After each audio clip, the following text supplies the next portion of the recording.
Hello, and welcome to episode 1 of Wild Ideas with Paige Alexia.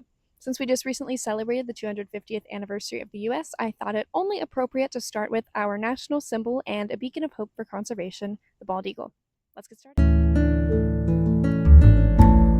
First, we're going to knock out some rapid fire facts so we know what the heck we're talking about.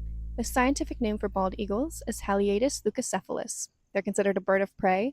They migrate all across North America, typically by a body of water.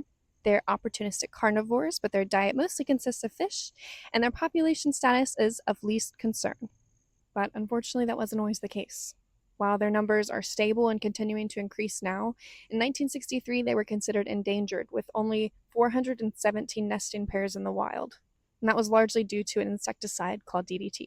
DDT became widely used shortly after World War II because it was very successful in eliminating insect-borne human diseases as well as pests for crops, but the issue was it was washing into the waterways and being taken in by the plants and the fish that lived there.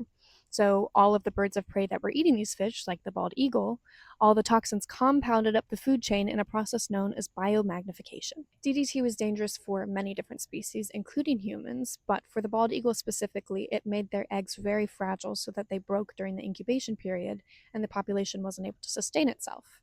So these problems were made well known by a very important environmentalist and biologist named Rachel Carson in her book Silent Spring, published in 1962. In 1972, the EPA finally banned the use of DDT, and the bald eagle was placed under protection under the Endangered Species Act of 1978.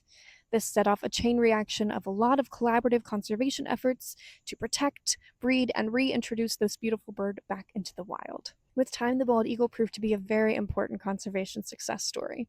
They were reclassified from endangered to threatened in 1995 and eventually completely taken off the threatened and endangered species list in 2007. And now they're continuing to thrive with populations of over 300,000 individuals in the lower 48 states. So the next time you see this beautiful bird, I want you to remember all of the efforts that went into conserving it for many, many generations to come. And it's also really important to remember that what we do really does make a difference. And it's important that we listen to the natural world around us. Until next time. Also, I will have a list to all of my sources and links to conservation efforts that you can support. Bye!